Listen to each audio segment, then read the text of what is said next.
Welcome to Monaco, everybody, where after a scorching hot weekend, just 10 minutes ago, la pluie est arrivée, a short shower. The rain stopping, but has soaked the grid for the start of round 7 of the Formula One World Championship in 2022. We're here in Monte Carlo for the 67th World Championship Monaco Grand Prix. Won from pole 30 times in the previous 66 runnings, and where the homeboy, Charles Leclerc, is on pole this afternoon. It's a 2.07 mile circuit and one DRS zone on the run down to Saint-Devote.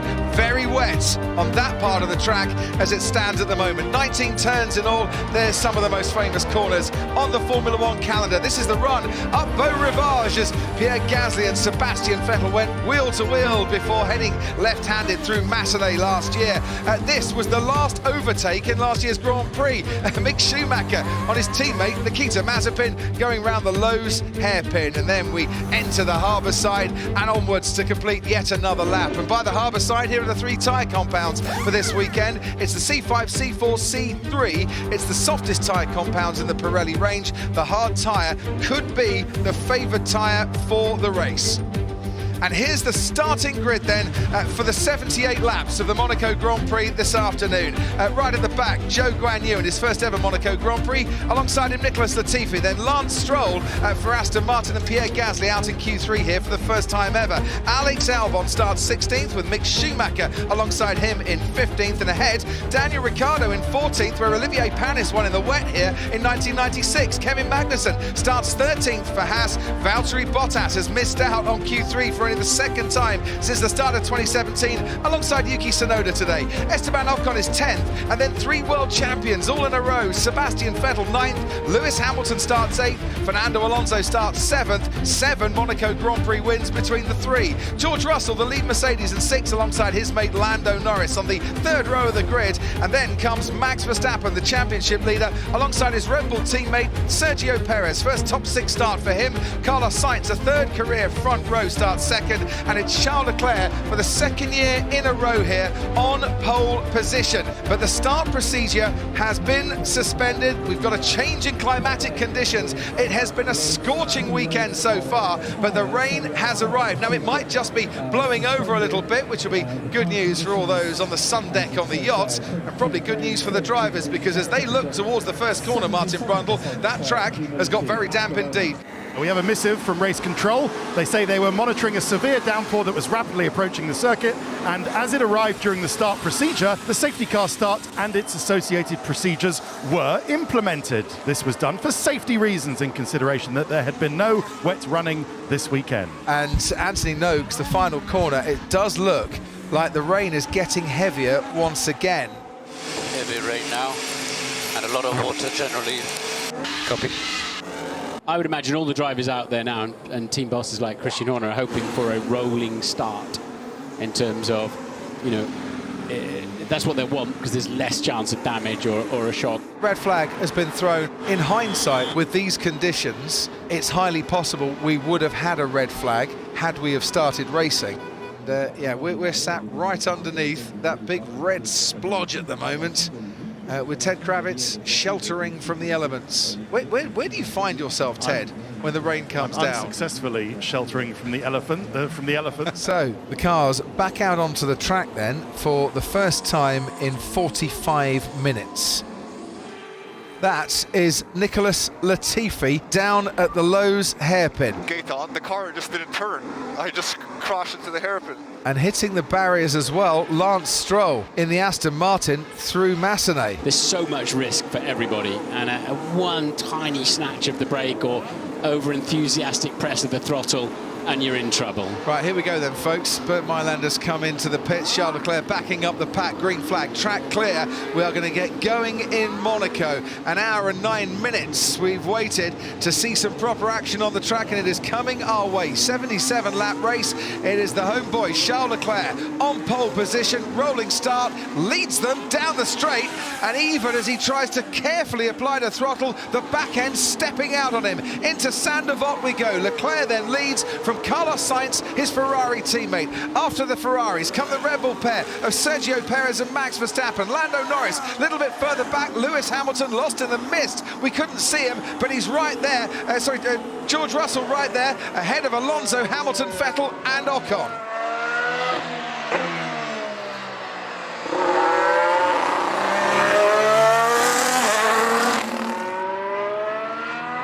Gasly, Stroll, Latifi coming in to change onto the intermediate tyres, just throwing a little bit of a gamble. They're at the back anyway, and see if it is good enough for intermediates.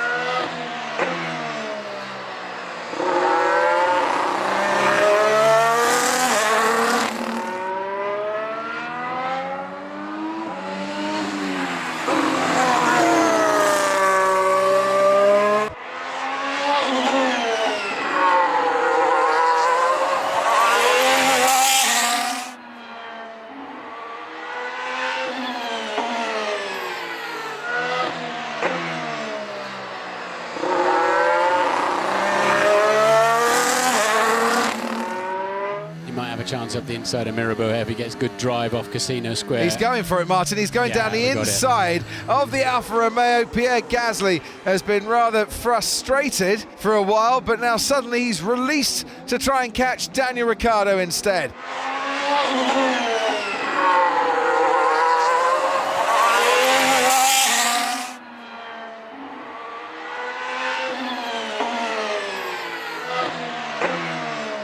Is there an opening towards Tabac? Gasly has a look and then thinks twice. Yeah, and you can see Daniel Ricciardo just check the mirrors a final time. Here Gasly up the inside into the entry of the swimming pool. Better traction, better release off the corner. And it is definitely intermediates now.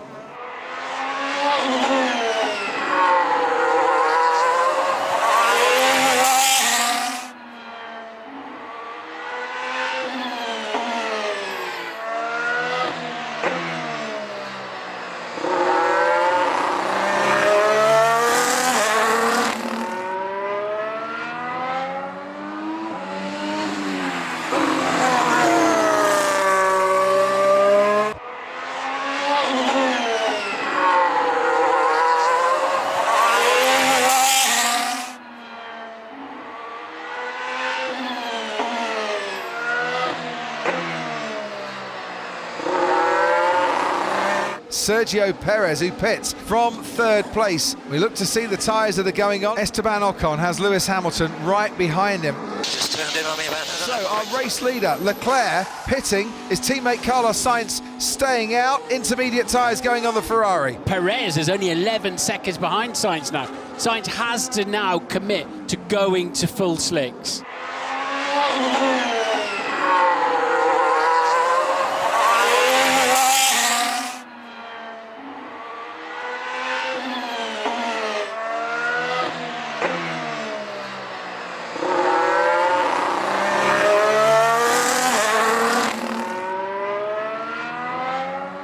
Is the track dry enough for Carlos Sainz to pit, come out on the dry tyres? Stay out. That's Leclerc. Hang on a minute, Carlos Sainz is making his way around Anthony Nogues now. Charles Leclerc behind him. What I wanted to see was happening at turn one, and it's Max Verstappen ahead of Charles Leclerc. Verstappen has got ahead of Charles Leclerc, so both Red Bulls overtaking the two Ferraris.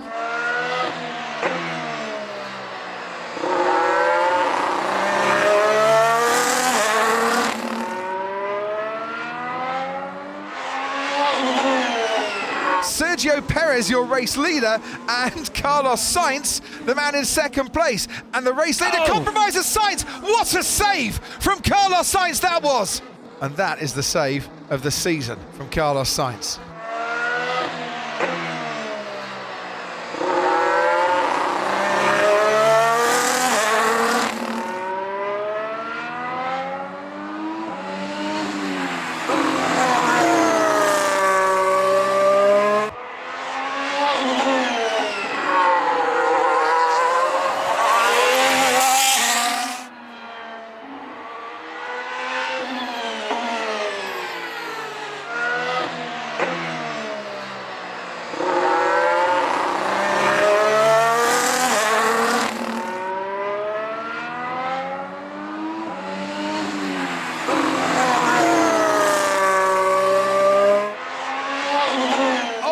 That is the Haas of Mick Schumacher at the entrance to the swimming pool chicane. K-Mag has already retired. Yes, he is.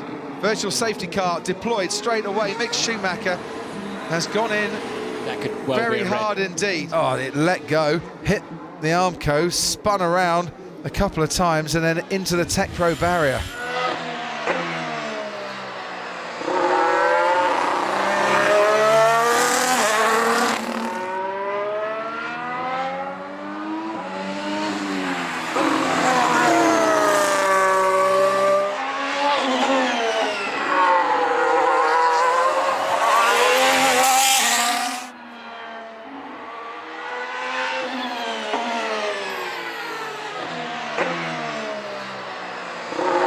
Now there's a red flag to repair the barrier, it must be, Crofty. Yeah, there Could is. be anything else. Rolling start, so I'm a bit surprised at that. I thought we might get in these conditions, although you do have a dry line that will advantage some and disadvantage others, but that's the way the cookie crumbles. But anyway, we're going for a rolling start. Verstappen on those. Sergio Perez then, out he goes from the pit lane. Carlos Sainz will now be thinking to himself, a rolling safety car restart to navigate, and he can continue to lead this Monaco Grand Prix, he hopes. He's away. Sergio Perez easily surviving the restart, but now locking up quite dramatically going into Mirabeau. Did very well to come off the brakes and make that right-hand turn. And behind him, Carlos Sainz in the Ferrari. Behind Sainz, Max Verstappen for Red Bull. Then Charles Leclerc, who's already a little bit behind Max Verstappen on those hard compound tyres. Lost ground just down that main straight. George Russell comes next behind Russell. Lando Norris also on the hard compound tyre. Then it's Fernando Alonso, Lewis Hamilton, Esteban Ocon and Valtteri Bottas in the top 10.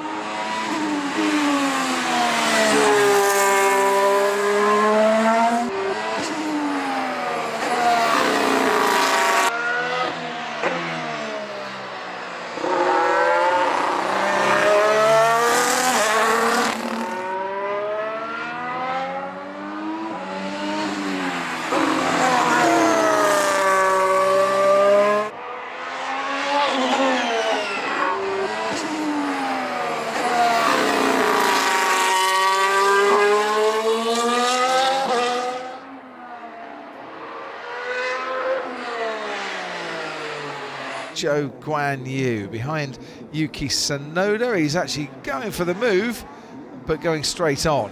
Oh, and nearly going into the side.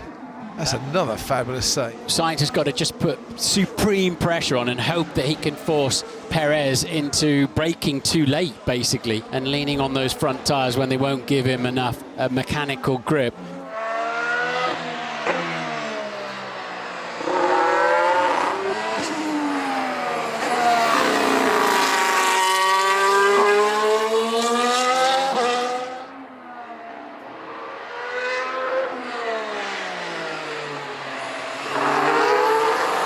Look at this, top four then, almost nose to tail. Just under 10 minutes to go in this race. And what, a couple of seconds between the top four in this race. Yeah, don't check up the stars. What a race. We've had everything, haven't we? Absolutely everything. Controversy, chaos, uncertainty.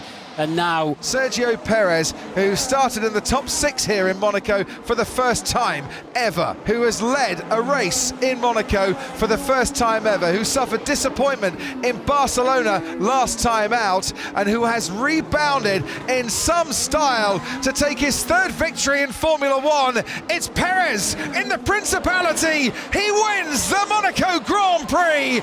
Carlos Sainz once more has to settle for a runners-up spot behind a Red Bull here in Monaco. Max Verstappen completes the podium. Red Bull's day for the 3rd time in 4 seasons. It's Red Bull on top in Monaco, and this year it's Sergio Perez, the winner. Yeah, it's a super day for myself, you know, to look back and think that I've won Monaco. It's super special to tick that box in my career, and it's a massive day for myself, for my country. I was wearing today's Pedro Rodriguez helmet, so I'm sure he will be super proud, you know, and of what we have achieved, both of us in the sport. The race win was there, but unfortunately these things happen around Monaco. Today was my turn to get a bit unlucky. Then at the end I tried everything I could to get past, but around here with these white cars is tricky. Today as a team, you know, we did a really good job in terms of executing that strategy and well, basically, of course, guide Checo to the win and get myself on the podium. So yeah, I'm pleased with that. It's a freaking disaster today. The win was clearly in our hands. We had the performance, we had everything.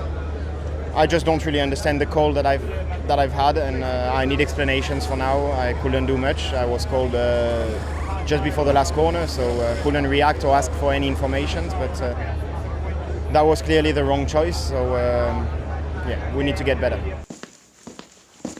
You're right. Obviously, it's very annoying. I felt like we were able to attack and push, and unfortunately, we just ended up being a bit too wide, which was like maybe a matter of 10 centimeters at the end, and that's enough to lose all grip that you thought you had.